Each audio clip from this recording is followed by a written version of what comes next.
지난주에는 여호와께 나오라는 말씀의 제목을 전했습니다. 우리가 여호와께 나오는 방법이 무엇인가? 하나님처럼 의지하는 우상을 버리고 하나님께 나오는 거라고 얘기했습니다. 그리고 그것이 회개다라고 말씀을 드렸습니다. 이렇게 우상을 버리고 하나님만 섬기면 하나님이 블레셋 사람의 손에서 너희를 건져내실 것이다 라고 말씀을 하셨습니다. 그러니까 우리는 하나님처럼 믿고 의지하는 우상을 버리고 하나님께 나와야 합니다. 하나님만 섬겨야 합니다. 하나님을 섬기기 위해서 우리가 또 하나 필요한 게 있는데 바로 성령을 받아야 한다는 것이, 우리의 마음 가운데 있는 우상을 내버리고 우리의 마음이 깨끗하고 정결하게 되었다고 한다면 그 마음을 채워야 되는데 그 마음을 하나님의 영인 성령으로 채워야 한다는 것이, 그래서 오늘은 성령을 받으라는 말씀으로 전하려고 합니다. 회개한 것으로 끝나면 안 됩니다. 회개했는데 가만히 내버려두면 그 자리에 또 다른 것이 들어옵니다. 이 우상을 버렸는데 또 다른 우상이 들어올 수가 있습니다. 그렇기 때문에 그 자리를 좋은 것으로 채워야 되는데 바로 그것이 성령 충만을 받아야 한다는 것입니다. 성령 충만을 받아야지 성도답게 살아갈 수가 있기 때문에 그런 것입니다. 부활하신 예수님은 40일 동안 유대 땅을 돌아다녔습니다. 그래서 죽음을 이기고 다시 살아나셨다는 것을 많은 사람들에게 증거하셨습니다. 그리고 많은 사람들이 보는 가운데 하늘로 올라가셨습니다. 올라가시기 전에 예수님이 제자들에게 말씀을 하십니다. 예루살렘을 떠나지 말고 하나님이 약속하신 성령을 기다리라 라고 말씀하셨어요. 제자들에게 주신 유언과 같은 마지막 말씀이었어요. 제자들은 예루살렘을 떠나지 않고 모여서 기도했습니다. 그렇게 기도하다가 오순절날 성령을 받았습니다. 이때 제자들이 모여서 열흘 동안 기도했는데 열흘 동안 기도한 내용이 오늘 본문에 간략하게 기록이 되어 있어요. 그 기도한 것들을 살펴보면 몇 가지 특징을 찾아볼 수가 있습니다. 그래서 그게 뭔가 우리가 살펴보고 우리도 이러한 마음과 자세를 가지고 기도해야 되겠다는 것이, 첫 번째로 주님의 약속을 믿고 기도했습니다. 제자들은 예수님의 약속을 믿고 기도했어요. 예수님의 약속이 무엇입니까? 사도행전 1장 4절 5절 보면 예수님이 이렇게 약속하고 있어요. 사도와 함께 모이사 그들에게 분부하여 이르시되 예루살렘을 떠나지 말고 내게서 들은 바 아버지께서 약속하신 것을 기다리라. 요한은 물로 세례를 베풀었으나 너희는 몇 날이 못되어 성령으로 세례를 받으리라 하셨느니라. 그래서 그러니까 주님의 명령은 예루살렘을 떠나지 말라라는 것이었어요. 예루살렘을 떠나지 말라. 제자들 대다수는 갈릴리 출신들이잖아요. 예수님이 하늘로 올라가셔 버리면은 가만히 내버려두면 자연스럽게 갈릴리로 돌아갈 수밖에 없는 사람들이었어요. 그런데 예수님이 제자들에게 예루살렘을 떠나지 말라라고 말씀하셨어요.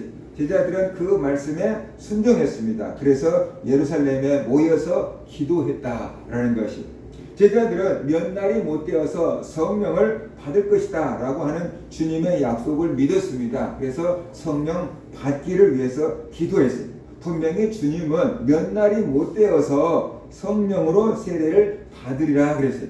자, 주님께서 몇 날이 못 되어, 그러면 여러분들이 생각하는 몇 날은 며칠일까요? 사람들마다 조금 다를 수 있는데 어떤 사람들은 이틀, 3일 이 정도 생각할 수도 있고 길게 잡아 5일 뭐 이렇게 7일 이렇게 생각할 수도 있는데 결론적으로 10일이었어요. 10일 동안 제자들은 기도를 했어요. 주님께서 몇 날이 못 돼요 그랬는데 그 제자들마다 몇 날이란 것은 뭐 이틀, 3일, 4일, 5일 뭐 생각했겠지요. 그런데도 성령이 안 오니까 어떻게 돼요? 실망했을 수도 있는데 계속 믿고 기도하다가 열흘째 되는 날 성령을 받았다는 것이, 우리도 기도할 때 주님의 약속을 믿고 기도해야 한다는 거죠. 5일 동안 기도했는데 아무 이상이 없어요. 이상하네 라고 생각이 들 수도 있었겠지만 주님께서 보내주신다고 약속했으니까 주실 거야 라는 그런 믿음을 가지고 또 앉은 자리에서 일어나서 아마 기도했을 거다라는 생각이 됩니다. 우리가 기도할 때 주님이 응답해 주신다라고 약속을 하셨어요. 하나님은 약속을 지키시는 분이에요. 그렇기 때문에 우리가 주님의 약속을 믿고 기도해야 하는 것입니다. 기도할 때 믿음으로 기도하는데 그냥 내 생각과 내 마음으로 할 수 있다라고 믿고 기도하는 게 아니고 주님의 말씀을, 주님의 약속을 붙잡고 기도하는 것입니다. 성경에 주님께서 이렇게 약속하셨잖아요. 이렇게 말씀하셨잖아요. 그러니까 이렇게 해주세요 라고 우리가 주님의 약속을 믿고 기도해야만 되는 것이. 자녀들도 가끔 그러잖아요. 엄마 내 생일 때 뭐 해준다고 했잖아요. 그럼 엄마가 약속을 했으면 어떻게 돼? 그렇게 얘기하니까 그 약속대로 지켜줘야 되는 거죠. 근데 그냥 아무 약속도 안 했는데 뭐 해주세요 그러면 할 수 있으면 해주지만 안 되면 못 해줄 수도 있는 거거든요. 그러니까 우리가 주님께 기도할 때 주님의 약속을 붙잡고 기도해야 한다는 것이에요. 주님께서는 구하는 자에게 성령을 주신다라고 약속하셨습니다. 누가복음 11장 13절 너희가 악할지라도 좋은 것을 자식에게 줄 알거든 하물며 너희 하늘 아버지께서 구하는 자에게 성령을 주시지 않겠느냐 하시느니라. 그러니까 마태복음에서는 구하는 자에게 좋은 것을 주신다라고 말씀했고 누가복음에서는 구하는 자에게 성령을 주신다라고 말씀했어요. 그러니까 누가 입장에서 좋은 것은 성령이다. 그런 뜻으로 우리가 이해를 할 수가 있는 거죠. 하나님이 주신 가장 좋은 것이 뭐라고요? 성령이다 라는 것이. 여러분 자녀들이 엄마 나 옷도 사고 뭐 먹을 것도 먹고 뭐 하고 막 그러니까 이거 해주세요 저거 해주세요 할 수 있지만 애들 입장에서 엄마가 뭐만 주면 돼요? 카드만 주면 돼. 네가 이거 갖고 알아서 먹고 쓰고 가져와 라고 하면 카드만 주면 돼. 그러면 그걸로 많은 것을 할 수 있어요. 밥도 먹고 커피도 먹고 그렇죠? 옷도 살 수 있고 게임도 할 수 있고 인생 내 거 찍을 수도 있고. 그러니까 카드만 주면 다 되는 거예요. 그처럼 하나님 입장에서 우리에게 주신 가장 좋은 게 있는데 그게 뭐냐 그러면 성령이다라는 거죠. 뭐라는 거예요?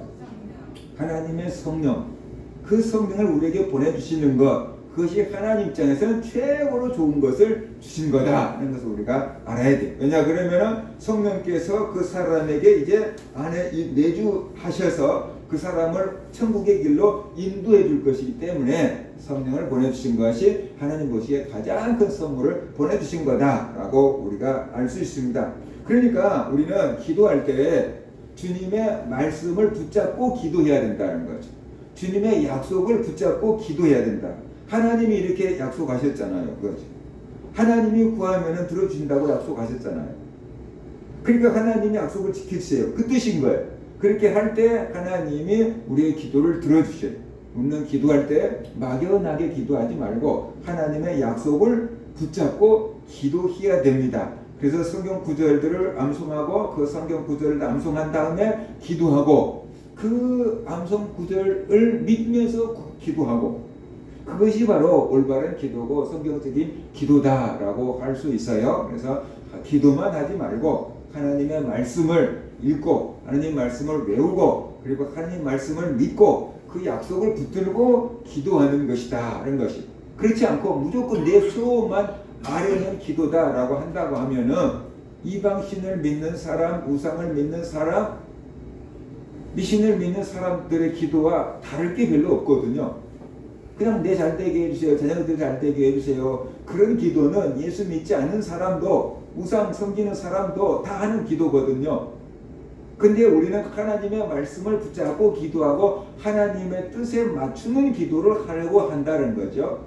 그것이 우상과 미신 섬기는 사람들과 다른 차이예요. 우상을 섬기고 미신을 섬기는 사람들은 무조건 잘 되는 것만. 그런데 우리는 하나님의 뜻을 이루는 기도라는 거죠. 그죠? 그래서 주님께서 기도할 때 아버지의 뜻이거든. 그러잖아요. 이게 아버지 뜻인가 아닌가 그것을 우리가 말씀으로 구분하면서 기도하는 것이죠. 내가 원하지 않는 길일지라도 아버지 뜻이라 그러면은 순종하려고 하는 마음, 그것이 기도하는 자의 자세지요. 그래서 우리가 하나님의 말씀을 붙잡고 하나님의 뜻 가운데서 기도할 때 그것이 우상 숭배자들 미신하는 사람들과 다른 기도고 그것이 성경적인 기도고 하나님이 원하시는 기도다. 우리는 그런 기도를 해야만 한다. 그러니까 우리가 하나님의 약속을 붙잡고 기도해야 한다. 그 소리는 뭐냐 그러면 하나님의 뜻에 맞는 기도를 한다라고 볼 수 있어요. 하나님의 뜻을. 우리가 정욕으로 구한 것은 하나님께서 기도해도 안 들어주신다고 약속했잖아요.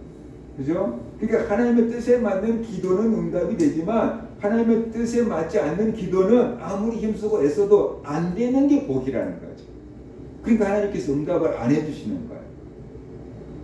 하나님의 말씀을 깨닫고 그 말씀을 붙잡고 하나님의 뜻에 맞는 기도를 할 수 있기를 주의 이름으로 축원합니다. 그런데 우리가 성령을 보내주세요 하는 그 기도는 하나님의 뜻에 맞을까요? 안 맞을까요? 그건 맞는 거예요. 하나님이 약속하셨어요. 보내주겠다고. 기다리라고 주님께서 말씀하셨어요. 그러니까 우리가 그 약속을 붙잡고 기도하는 것은 하나님 뜻에 합당한 거예요. 하나님이 솔로몬의 기도를 들으시고 솔로몬이 원하는 지혜를 주시고 그가 원하지 않는 구하지도 않는 부귀와 명예와 권세와 장수까지 주신 이유는 뭐냐 그러면 솔로몬이 하나님의 뜻에 맞는 기도를 했기 때문에 그래요. 그러면 하나님 뜻에 맞는 기도가 뭐였냐 그러면은 솔로몬이 공부하는 지혜를 구한 게 아니에요. 하나님의 백성을 재판할 수 있는 지혜를 구한 거예요.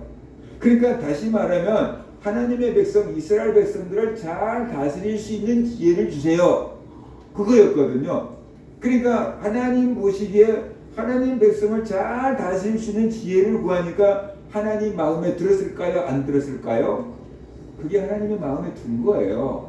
그래서 하나님께서 솔로몬에게 지혜를 주시고 그가 구하지 않은 것까지 보너스로 주겠다라고 약속하신 거예요. 네가 내 백성을 재판할 지혜를 구하니 이것이 내 마음에 합당하다 그렇게 하신 거예요.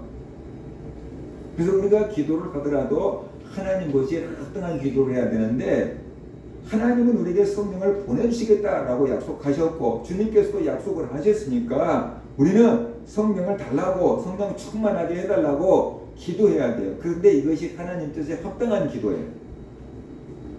그러니까 기도를 하면 하나님께서 들어주실 거다라는 그런 믿음을 가지고 구해야 한다는 거죠. 그러면 성령이라는 자체가 거룩한 영이라는 뜻이잖아요.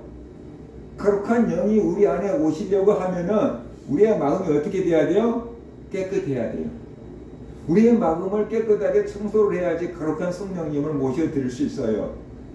그러니까 우리의 마음을 깨끗하게 청소하는 것이 가장 큰 것이 우상을 없애는 거예요.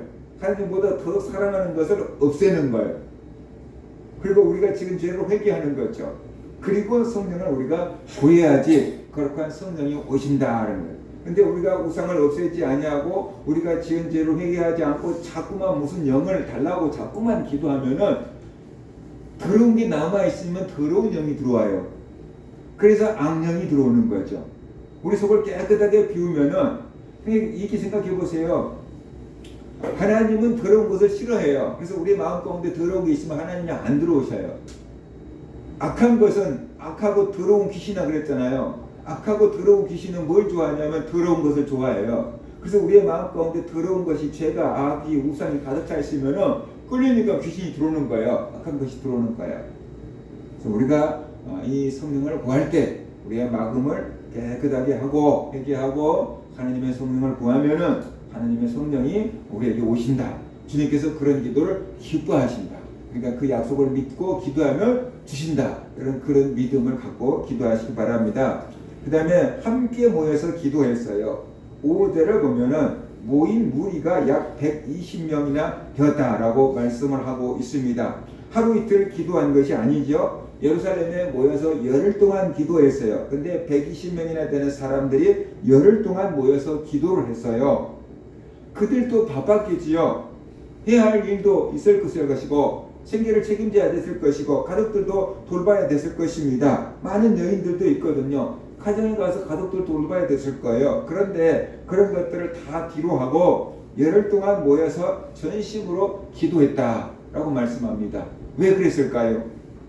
주님의 말씀에 순종하기 위해서입니다. 예루살렘을 분명히 떠나지 말라고 하셨거든요. 그러니까 예루살렘을 떠나지 않는 거고 그 다음에 하나님이 약속하신 것을 기다리라. 성령으로 세례를 받을 것이다 라고 말씀하셨잖아요. 그러니까는 하나님이 약속하신 선물을 받으려고, 성령으로 세례를 받으려고 간절한 기도 제목과 소원이 있었기 때문에 그들은 떠나지 않고 모여서 기도할 수 있었던 거다. 같은 소망을 가졌기 때문에 같이 모여서 기도하고 있었던 거다. 한 마음이 되었기 때문에 같이 모여서 기도했던 거다라고 말할 수 있습니다. 우리는 기도의 골방에 들어가서 아무도 모르게 내 혼자 해야 되는 기도도 있습니다. 그런데 함께 모여서 기도할 때 더 큰 힘 있는 기도를 할 수도 있다라는 것이, 함께 모여서 기도할 때 기도를 배울 수도 있고, 함께 모여서 기도할 때 더 오래 기도할 수도 있고, 함께 모여서 기도할 때 더 힘있게 기도할 수 있고, 더 능력 있는 기도를 할 수가 있습니다. 왜냐 그러면 여러 사람들이 모여서 기도하는 곳에 하나님의 성령이 역사하기 때문에 그렇습니다. 마태복음 18장에 보면은 진실로 다시 너에게 이르노니 너희 중에 두 사람이 땅에서 합심하여 무엇이든지 구하면 하늘에 계신 내 아버지께서 그들을 위하여 이루게 하시리라. 두세 사람이 내 이름으로 모인 곳에는 나도 그들 중에 있느니라. 그래서 이 모이는 것이 중요하다라는 거죠. 모이는 것이. 두 사람이 땅에서 합심하여 무엇이든지 구하면 하늘에 계신 내 아버지께서 그들을 위하여 이루게 하시리라. 두세 사람이 내 이름으로 모인 곳에는 나도 그들 중에 있느니라. 그러니까 주님께서 이렇게 모여서 합심해서 기도할 것을 말씀하고 계시잖아요. 혼자서 기도해도 좋지만 가끔씩은 우리가 모여서 기도할 필요가 있다라는 거예요. 장작불을 이렇게 피워놓으면은, 장작을 이렇게 쌓았잖아요. 그리고 불을 지펴놓으면은 큰 불이 일어나서 활활 타잖아요. 그런데 잘 타던 장작도 이제 우리가 그만 캠프파이어 그만하고 들어가려고 하면 어떻게 돼요? 물을 부어서 끄든지 아니면 장작을 하나하나 꺼내서 이렇게 내려놓으면은 조금 있으면 불 다 꺼져 버려요. 그러니까 잘 타던 장작도 하나하나 꺼내서 이렇게 꺼내놓으면은 금방 꺼져 버려요.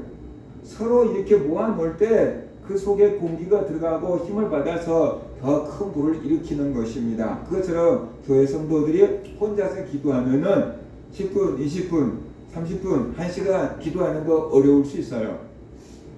그런데 성도들이 같이 모여서 기도하다가 보면은 나 기도 쉬고 싶은데 옆에서 열심히 또 하고 있으면 또 따라서 하다가 보면 또 하고, 이 사람이 하면 또 딴 사람이 기운 받아서 또 하고, 그러다가 보면은 더 힘있게 기도할 수 있고 오랫동안 기도할 수가 있게 되는 거죠. 그래서 합심해서 기도할 필요가 있다. 제자들은 120명이나 되는 사람들이 모여서 기도했다라고 말하고 있습니다. 그러니까 모여서 기도할 때 주님께서 일하신다. 그것도 한 마음으로 합심해서 똑같은 기도 제목 갖고 기도하고 있는 거예요. 성령 받으려고 기도하고 있는 거예요. 그래서 바로 이 함께 합심해서 기도했다는 것을 우리가 알아야 됩니다. 그 다음에 세 번째는 성령을 받기 위해서 기도했습니다. 분명한 기도 제목이 있으면 간절한 기도가 나옵니다. 그런데 기도 제목이 없으면 그냥 잘하게 해주세요. 학생들 공부 잘하게 해주세요. 학생들 기도 제목 물어보면 거의 80%가 그냥 공부 잘하게 해주세요. 그러는 거예요. 학생들 중에서 공부 잘하고 싶은 마음 없는 사람은 별로 없어요. 꼴등자라도 공부를 잘하고 싶은 마음은 있을 거예요. 근데 구체적인 기도 제목이 있냐라는 거죠. 구체적인, 내가 뭐가 돼야 되겠다. 내 꿈이 뭔데 그 꿈을 이룰 수 있도록 공부를 잘하게 해주세요. 그런 기도 제목이 있냐라는 거죠. 그런 기도 제목 없이 그냥 막연하게 공부 잘하게 해주세요 라는 거거든요. 그래서 우리가 간절한 기도 제목이 있어야 돼요. 그럴 때 우리가 기도 시간에 부르짖을 수가 있는 겁니다.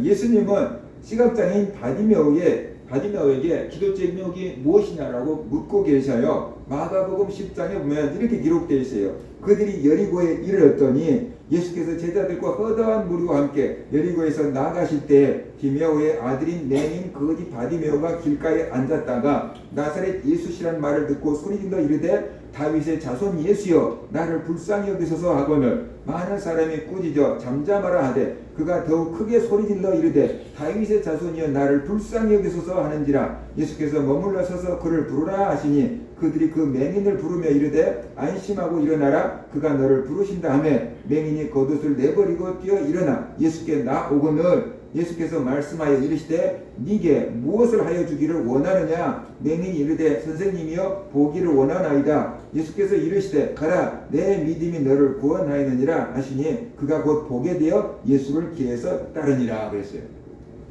예수님이 여리고로 지나가시는데 갑자기 누군가가 소리 지르는 거예요. 다윗의 자손 예수여 나를 불쌍히 여기소서 하고 소리를 지르는 거예요. 제자들이 가가지고 조용히 해. 예수님 지나가시되 왜 시끄럽게 여다니냐 그랬단 말이에요.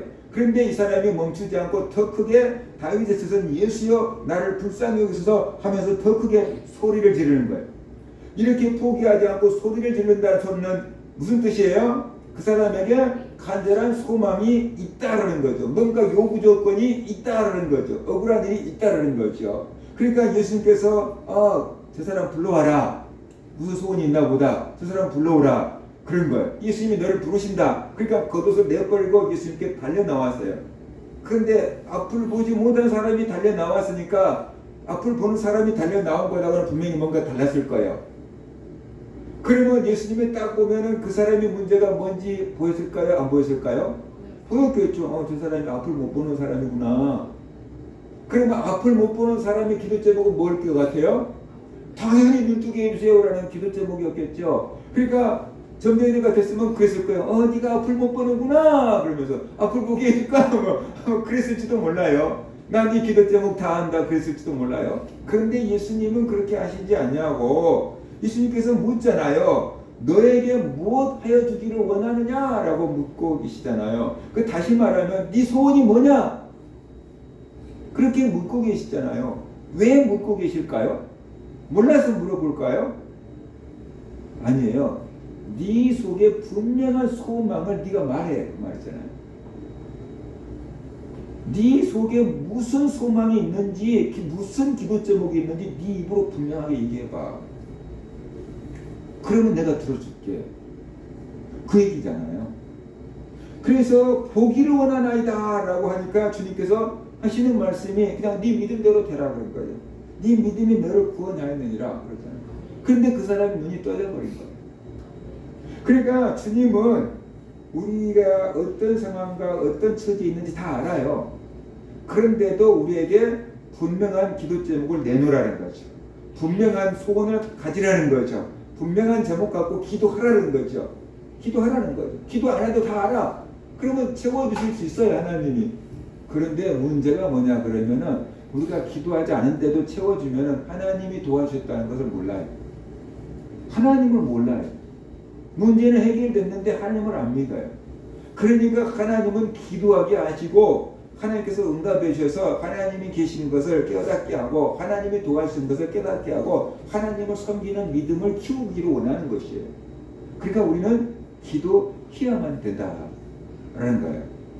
그래서 분명한 기도 제목을 가지고 기도해야 돼. 우리 학생들도 그냥 공부 잘하게 해주세요. 그렇게 기도하는 게 아니에요. 그렇게 기도한 사람 치고 공부 잘하는 사람은 별로 없어요. 꿈을 가져야 돼. 하나님 안에서 내가 뭐가 될 것인가, 무슨 일을 할 것인가, 무엇을 전공할 것인가, 어떤 직업을 할 것인가, 가질 것인가, 그 꿈을 가져야 돼. 그리고 그 꿈이 생기면은 그 꿈을 이루기 위해서 뭐가 필요한가를 찾는 거죠. 그 꿈을 이루기 위해서 내가 운동을 해야 될 수도 있고, 체력을 키울 수도 있고, 아니면 공부를 할 수도 있고, 학원을 찾아야 될 수도 있는 거고, 그렇잖아요. 그럼 이 꿈을 이루기 위해서 길을 열어주세요. 뭐 공부할 수 있는 지혜를 주세요. 체력을 주세요. 좋은 사람을 만나게 해주세요. 좋은 정보를 주세요. 그럴 수도 있잖아요. 그 꿈을 이루기 위해서 꼭 필요한 뭔가를 우리가 구해야 되는데 막연하게 공부 잘하게 해주는 사람은 꿈이 없다는 뜻이에요. 꿈이 딱 생기면은 그 꿈에 맞는 기도 제목을 이제 하게 되는데 그 기도 제목이 어떻게 돼요? 힘이 있게 돼요. 이제 분명하게 되는 거죠. 그래서 그런 기도가 응답을 받는다. 바디메오처럼 분명한 기도 제목을 갖고 기도하시기를 바랍니다. 분명한 기도 제목하고 기도해야 돼요. 그래서 내가 모일 때 기도 제목을 물어보면은 어떤 사람은 분명한 기도 제목이 있는데 어떤 사람은 기도 제목이 없이 그냥 공부 잘하게 해주세요. 뭐 건강하게 해주세요. 뭐 이럴 수도 있어요. 건강하게 해주세요. 그것도 좋은 거예요. 근데 어디가 아프면 어디 아픈 게 낫게 해주세요. 이렇게 구체적으로 얘기하는 것이 훨씬 더 효과적이다. 그런 것을 우리가 알아야 되는 거지요. 제자들의 기도 제목이 무엇이었을까요? 병을 고쳐달라는 것이었을까요? 그건 아니죠. 물질의 복을 달라는 것이었을까요? 그것도 아니에요. 그러면 자녀들이 잘 되게 해달라는 것이었을까요? 그것도 아니에요. 뭐 평상시 예수님 살아계실 때 제자들이 누가 예수님 우편에 앉을 것인가 자리다 좀 말했잖아요. 높은 자리에 앉게 해주세요. 그런 기도 제목 갖고 열흘 동안 기도했을까요? 그것도 아니에요. 그러면 예루살렘에 모인 사람들은 무엇을 기도했습니까? 성령 받기를. 성령 받기를 위해서 기도한 거예요. 이곳에 모인 제자들은 성령으로 세례를 받기 위해서 기도했어요. 하나님이 약속하신 성령을 보내달라는 그 기도를 한 것입니다. 주님이 약속하신 그 성령을 받으려고 열흘 동안 모여서 간절히 기도했다. 그런 거예요. 그러니까 기도 제목이 그들은 딱 하나로 뭉쳐버린 거예요. 다른 딱 뭐 가정의 이 일도 막 일터의 이 일도 막 여러 가지가 있었을 텐데 그거 다 내버리고 오직 성령 충만 받기를 위해서 기도한 거예요. 왜냐 그러면 그들의 마음은 이런 것이었을 거예요. 성령을 받기만 하면 다 해결된다는 그런 믿음이 있었을 거예요. 성령을 받기만 하면 다 해결되는 거죠. 간단하잖아요. 애들이 뭐 예를 들어서 학교 가는데 학용품이 필요해요. 친구하고 뭐 카페 가려고 그러는데 뭐 커피값이 필요해요. 막 뭐 이런 거 얘기할 거예요. 근데 카드만 하나면 다 해결되는 거죠. 그러니까 성령만 받으면 다 해결된다라고 생각했을 거예요. 왜냐 그러면 그동안의 제자들은 주님만 따라다니면 다 해결됐어요. 그죠? 주님만 따라다니면 뭐 먹을 것 나오고, 그죠? 생활을 찾고 나오고, 주님만 따라다니면 다 됐거든요. 그런데 그 주님이 올라가셨고, 대신에 성령을 보내주신대요. 주님의 이름으로 오실 성령이 오시면은 다 해결되겠네? 라는 그런 믿음이 생겼겠지요. 그러니까 다른 건 구하지 아니하고 성령만 구했다는 거죠. 본질적인 것을 구해야 되는 거죠. 변두리에 있는 것을 구하지 말고 근본 문제를 해결할 수 있는 그분을 구했다라는 거죠. 그분을. 변두리에 있는 문제들을 구해봤자 계속 본질적인 문제가 남아있으면 또 구해야 되고 또 구해야 되고 계속 구해야 되는 거거든요. 그래서 근본적인 문제를 해결할 수 있도록 성령을 구했다. 왜 성령 받기를 기도했을까요? 성령 받는 것이 가장 중요한 일이기 때문에 그렇습니다. 그리고 성령 받는 것이 가장 가치 있는 일이기 때문에 그렇습니다. 예수님이 함께 계시는 것보다 예수님이 떠나가고 승천하시고 성령님이 오시는 것이 더 유익하다라고 말씀했어요. 제자들은 예수님이 떠나가는 것을 원치 않았어요. 예수님 영원토록 우리 곁에 계세요. 우리 돌봐주세요. 우리와 함께 합시다. 그랬거든요. 그랬더니 예수님이 아니다라는 거죠. 그러나 내가 너에게 실상을 말하노니 내가 떠나가는 것이 너에게 유익이라. 예수님이 하늘로 올라가신 게 더 유익이래요. 내가 떠나가지 아니하면 보혜사가 너에게로 오시지 아니할 것이요. 가면 내가 그를 너에게 보내리니 그러잖아요. 예수님이 곁에 계신 것보다 예수님이 떠나가시고 보혜사 성령님이 오신 게 제자들에게 우리에게 더 유익하대요. 왜 그럴까요? 예수님은 우리 곁에서 우리를 도와요. 근데 성령님은 우리 안에서 우리를 도와요.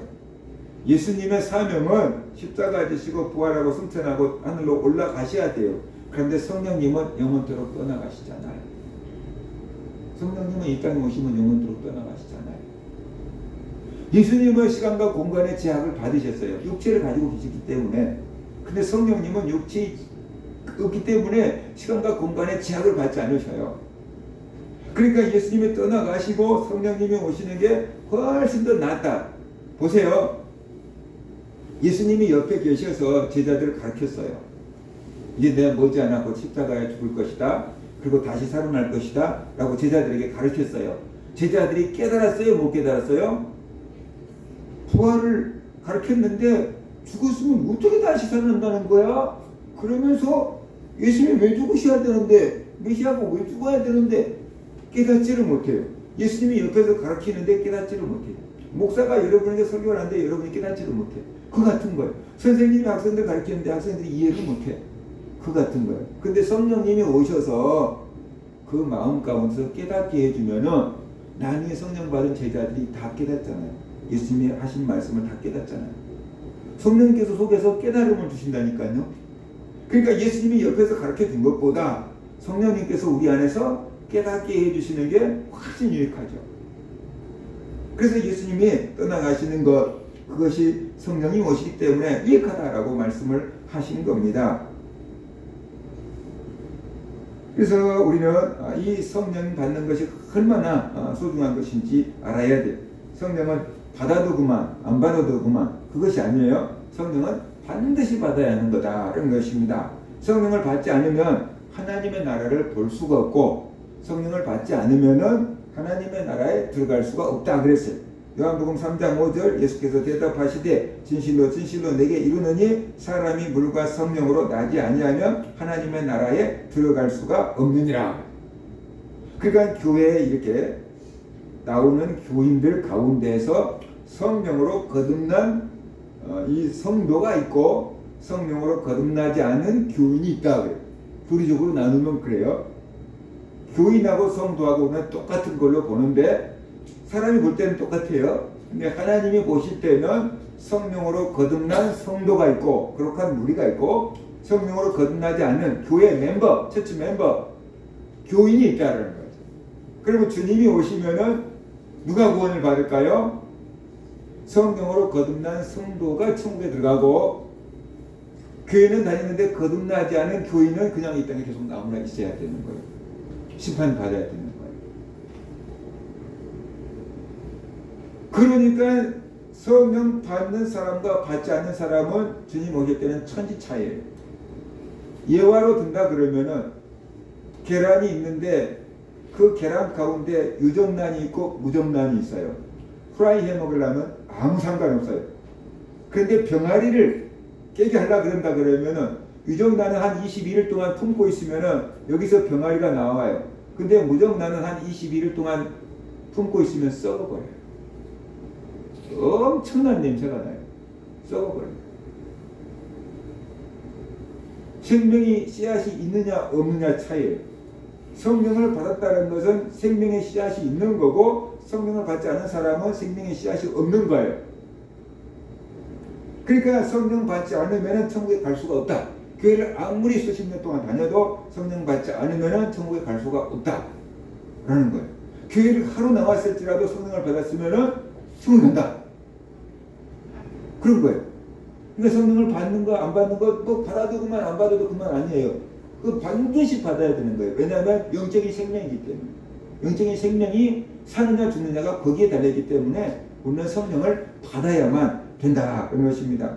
성령 받지 않으면은 예수님을 주라고 고백할 수가 없대요. 고린도전서 12장 3절 그러므로 내가 너에게 알리노니 하나님의 영으로 말하는 자는 누구든지 예수를 저주할 자라 하지 아니하고 또 성령으로 아니하고는 누구든지 예수를 주시라 할 수 없느니라.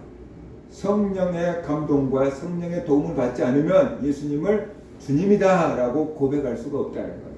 장난삼아 할 수는 있겠지만 진짜로 마음속에서 주님으로 영접이 안 되는 거예요.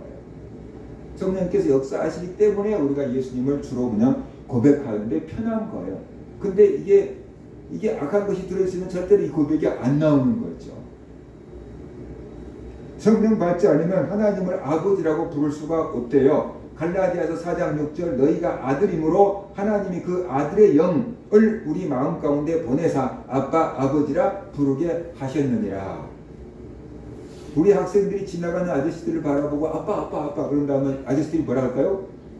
내가 왜 네 아빠야? 그러지 않겠어요? 근데 집에 가고 자기 아빠를 보고 아빠 그러면 왜? 내가 낳았으니까 내 자식이고 아빠가 낳았으니까 내가 아빠라고 부르는 거죠. 성령, 하나님의 영, 예수 그리스도라고 하는 성령으로 우리가 태어났어요. 다시. 그러니까 우리가 하나님을 아빠라고 불러도 전혀 이상하지 않아요. 그런데 하나님의 성령을 받지 않는 사람이 하나님을 보고 아빠라고 그러면은 아닌데? 그런 거죠. 아빠가 아니에요. 창조주라고 불러야 되는 거예요.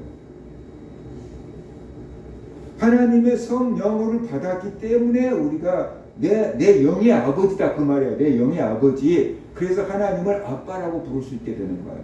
그래서 하나님을 아빠라고 부를 수 있는 자격을 우리에게 주신 거죠. 그래서 우리가 하나님 아버지라고 부르는 거죠. 그러니까 성령을 받은 사람들이 하나님을 아버지라고 부를 수 있는 자격이 있어요. 성령 받지 않은 사람은 하나님을 아버지라고 부를 자격이 없는 거예요. 그냥 지나가는 아저씨한테 아빠 아빠 하고 있는 거라고 다를 바가 없는 거예요. 웃기는 거예요, 이게. 성령 받지 않으면은 하나님의 말씀이 깨달아지지가 않아요. 본사 성령님이 오시면 예수님께서 하시는 모든 말씀이 생각나고 깨달아지게 하리라라고 예수님이 말씀했어요. 그러니까 하나님의 성령을 받으면은 하나님의 말씀이 깨달아져요. 근데 성령 받지 않으면 이해가 안 돼요. 악령을 받으면 하나님의 말씀을 이상하게 깨달아요. 그래서 이단 교리가 만들어지는 거예요. 그래서 우리가 성령을 받을 때 하나님의 말씀을, 하나님의 말씀하신 의도를 바르게 깨달을 수가 있게 된다라는 거예요. 그래서 깨달음이 있기 때문에 하나님의 말씀을 듣고 설교를 들어도 재미가 있는 거죠. 근데 성령 받지 않은 사람이 하나님의 말씀을 들으면 도통 이해가 안 되는 거예요. 그러니까 졸리는 거예요. 이거 왜 이런 소리를 하지? 전혀 안 맞네? 이런 거예요. 근데 성령 받은 사람들이 하나님의 말씀을 들으면 오, 깨달아지니까 고개가 까득거려지고 맞지? 그렇지? 이렇게 되는 거예요. 성령 받지 않으면은 능력, 그리스도인다고 능력을 발휘할 수 없어요. 사도행전 1장 8절 오직 성령이 너에게 임하시면 너희가 권능을 받고 예루살렘과 온 유대와 사마리아와 땅까지 이르러 내 증인이 되리라 그랬어요. 성령 충만 받으면은 우리가 주님을 믿는 확신이 생겨요. 그래서 다른 사람에게 전도하게 돼요. 성령 충만하게 되면은 하나님께서 주신 은사가 우리에게 주어져요. 우리 육체가 엄마 뱃속에서 태어날 때 재능을 가지고 태어나요. 그래서 자라면서 그 재능을 이렇게 발휘할 수 있게끔 되는 거예요. 재능이 있는 부분은 자꾸 끌리는 거예요. 재능이 있는 부분이 끌려요. 저희 바로 위에 있는 형이 시골에는 옛날에 가끔씩 명절 때가 되면은 장터에 극장이 서요. 그래서 천막을 이렇게 쳐놓고 와가지고 영상기를 돌려서 영화를 보여주는 거죠. 극장이 따로 제대로 돼 있는 게 없으니까. 그런데 거기 가면 이제 뭐 500원 이런 식으로 주고 티켓 사서 영화를 보러 가야 돼요. 막 선전하잖아요. 영화 왔다고. 우리는 돈 있으면 가고 돈 없으면 안 가요.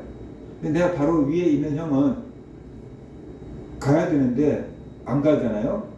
그러면 방에서 막 계속 애기 낳는 소리를 하면서 끙끙대요. 막. 왜? 가고 싶어 죽겠다는 거지. 근데 돈이 없어서 못 간다고 말이지. 그러니까 그냥 막 이렇게 아는 사람들은 막 계속 그러고 있는 거예요. 잠도 안 자고. 밤에 이제 그걸 하는데 그러면은 부모님이 듣잖아요. 다른 자식들은 막 봐도 그만 안 봐도 그만 그러는데 그 자식은 안 보면은 그냥 막 죽으려고 그래요.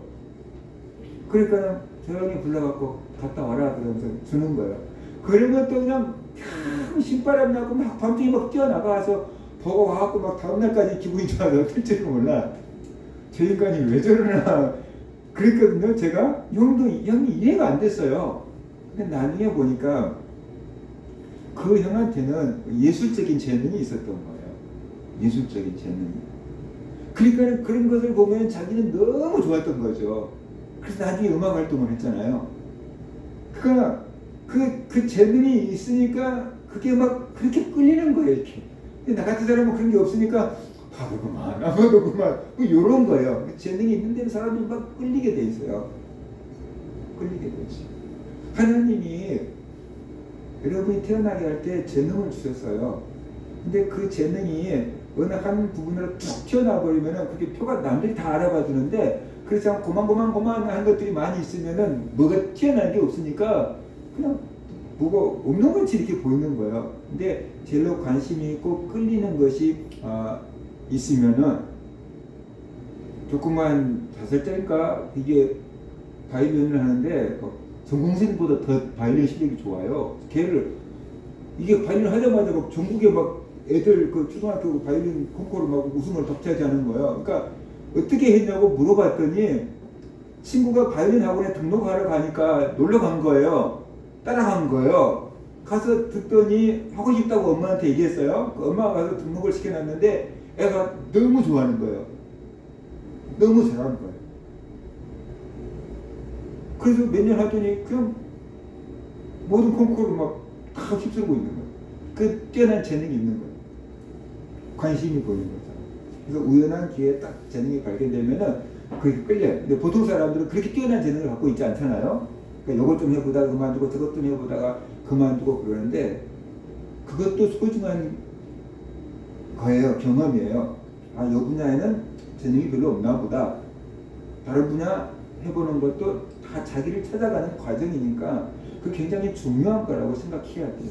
쓸데없는 짓거리 자꾸만 이것저것 찝쩍거린다고 하지 말고 네 재능이 아니란 것만 깨달아도 굉장히 중요하잖아요. 그만큼 재능을 찾아갈 수 있는 가능성이 많아지는 거잖아요. 하나님이 성령을 받을 때 성령께서 우리에게 은사를 주셔요.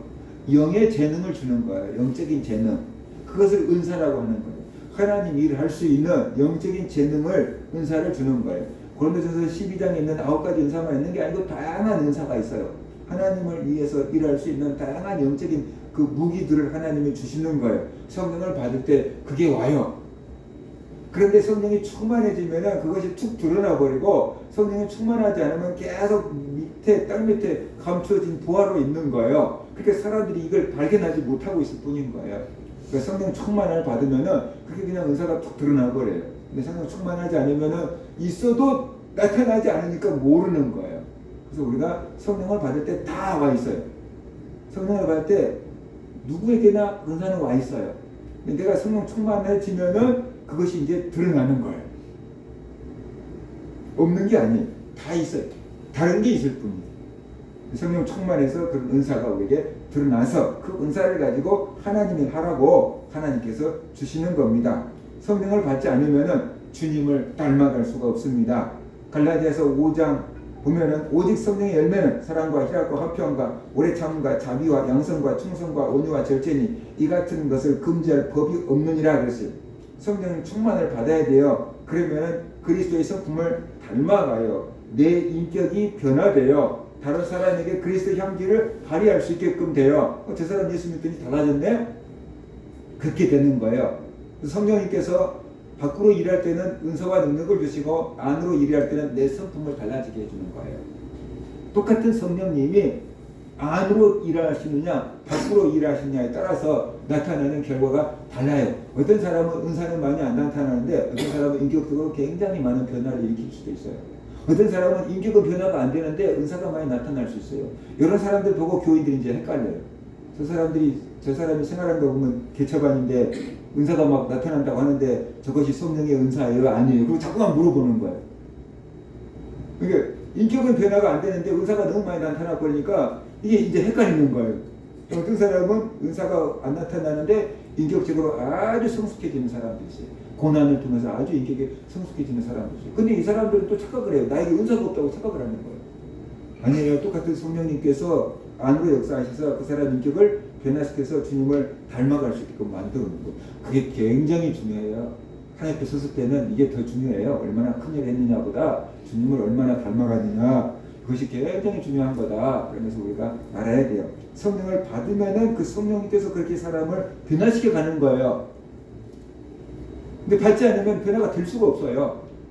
성령을 받아야 되는 거예요. 그럼 받으면 그 성령께서 각 사람에게 맞게끔 일하셔요. 그러니까 우리는 성령을 받아야 된다는 것입니다. 그래서 주님은 성령을 보내주겠다라고 약속을 하셨어요. 부활하신 주님께서 제자들에게 숨을 내쉬며 성령을 받으라 라고 말씀하셨고 승천하시기 전에도 하나님께서 약속하신 성령을 기다리라 라고 말씀하신 겁니다. 왜 그럴까요? 성령 받는 것이 그만큼 중요하기 때문에 그렇습니다. 그러니까 우리는 다른 어떤 것보다도 성령 받는 것이 중요하고 소중하다는 것을 깨닫고 우리가 성령 충만을 구할 수 있는 그런 성도들이 되어야 된다는 것입니다. 심하게 얘기하면 성령 받지 않는 사람은 그리스도인이 아니라 그랬어요. 로마서 8장 9절 만일 너희 속에 하나님의 영이 거하시면 너희가 육신에 있지 않고 영에 있나니 누구든지 그리스도의 영이 없으면 그리스도의 사람이 아니라 그랬어요. 성령을 하나님의 영, 그리스도의 영이라고 불러요. 그리스도 영인 성령이 우리 안에 없으면 그리스도인이 아니다. 그걸 못 받는다라고 얘기하고 있는 거예요. 우리는 사모하는 영혼을 하나님은 사모하는 영혼을 만족하게 해주신다 그랬어요. 그러니까 우리가 성령을 사모해야 돼. 애들이 핸드폰을 사랑하듯이 성령님을 사랑한다 그러면 여러분의 인생이 달라질 것이고 어른들이 돈을 사랑하듯이 성령님을 사랑한다 그러면 우리의 신앙생활이 달라질 것입니다. 분명히 우리는 뭔가 사랑하는 게 있어요. 그런데 핸드폰을 사랑해요. 떨어지면 막 그냥 미칠 것 같아요. 그런데 하나님이 떨어져도 아무 이상 없이 살아가는 거거든요. 돈이 없으면 부모, 막 어른들은 막 걱정 되잖아요. 우리 돈이 없으면 뭐. 그런데 성령님이 믿음이 떨어지면 별로 걱정 안 하는 거죠. 그러니까 우리가 돈을 찾듯이 떨어지면 안 돼라고 생각하듯이 하나님과 떨어지면 안 돼. 핸드폰과 떨어지면 안 되듯이 성령과 떨어지면 안 돼. 그런 마음을 가지고 산다 하면은 우리가 성령 충만할 수밖에 없어요. 에베소 5장 18절 술 취하지 말라. 이는 방탕한 것이니 오직 성령으로 충만함을 받으라. 우리 모든 성도들이 성령으로 충만해지시기를 주의 이름으로 축원합니다. 마지막 네 번째로 전심으로 기도했어요.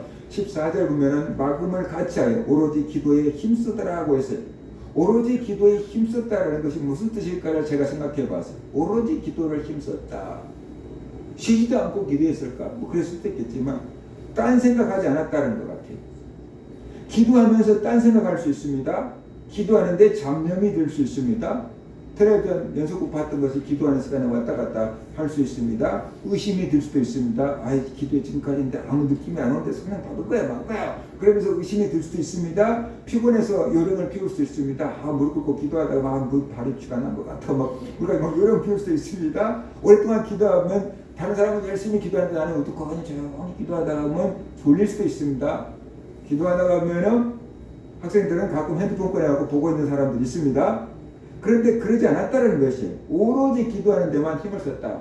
성령님을 사모하면서 간절히 기도했다라는 것이 다시 말하면 기도하는 데 집중했다라는 것이 기도할 때 집중하는 것입니다. 우리가 하나님을 만나는 내 영역은 앞에 있는 전기역입니다. 그러니까 이것을 집중을 할 때 여기가 잘 활성화가 되잖아요. 그러니까 딱 기도하는 거 다 이렇게 뭔가를 영상을 생각하는 것처럼 기도할 때 그 속에서 하나님을 만나는 내가 임한다라는 것입니다. 우리도 그렇게 집중력을 가지고 기도해야 돼요. 입으로만 기도하면서 마음은 딴 생각 품을 수가 있거든요. 입으로는 믿습니다. 그런데 마음속에는 딴 생각 갖고 있을 수 있거든요. 기도하는데 집중해야 돼요. 기어이 성령을 받고 말겠다. 그러는 마음을 가지고 기도해야 돼요. 저희 형님은 은혜 받을 때 그랬대요. 바위에 올라가가지고 내가 성령 받지 않으면 이 바위에서 떨어져 죽을랍니다. 그러면서 그냥 기도를 했대요.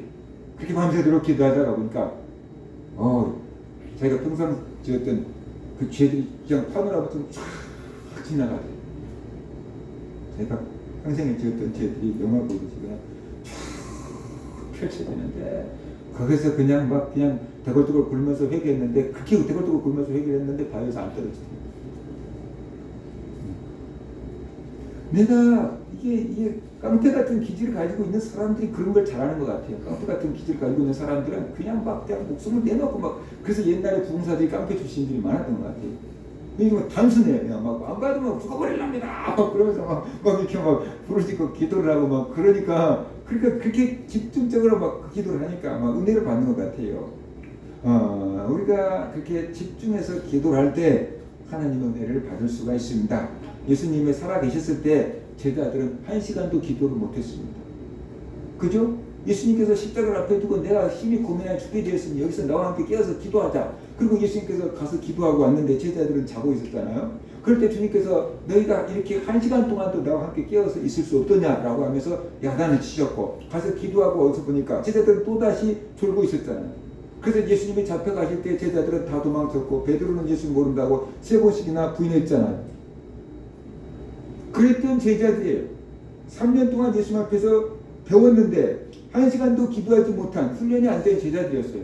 그런데 예수님이 승천하신 다음에 모여가지고 기도를 하는데 열흘 동안 기도를 했대요. 1시간, 2시간 기도한 게 아니고 하루 이틀 기도한 게 아니고 열흘 동안 기도했다는 거예요. 어떻게 이렇게 달라질 수가 있습니까? 성령 받기 전에 달라진 거잖아요. 어떻게 이렇게 달라질 수 있습니까? 바로 분명한 기도 제목이 있었던 것입니다. 예수님의 일을 하려고 하면 성령을 받아야 한다. 성령 받아야겠다. 그런 분명한 기도 제목이 있었던 것입니다. 그렇기 때문에 그들이 1시간도 기도하지 못했던 사람들이 10시간씩 기도하는 놀라운 역사를 일으켰던 거죠. 그 마음에 소원이 생긴 것이 성령을 받아야겠다는 소원이 딱 생긴 거예요. 빌립보서 2장에 보면 그런 말씀 아시잖아요. 하나님은 우리의 마음 가운데 소망을 두고 역사하신다고.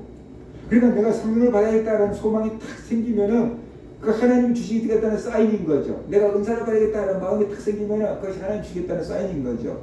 내가 기도했다는 마음이 딱 드는 것은 하나님이 그 마음에 소망을 주신 것이기 때문에 그래요. 내 마음에서 생겨나는 게 아니에요.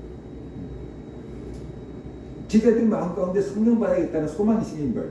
그래서 그 소망을 가지고 이렇게 기도했던 거다라고 볼 수 있습니다.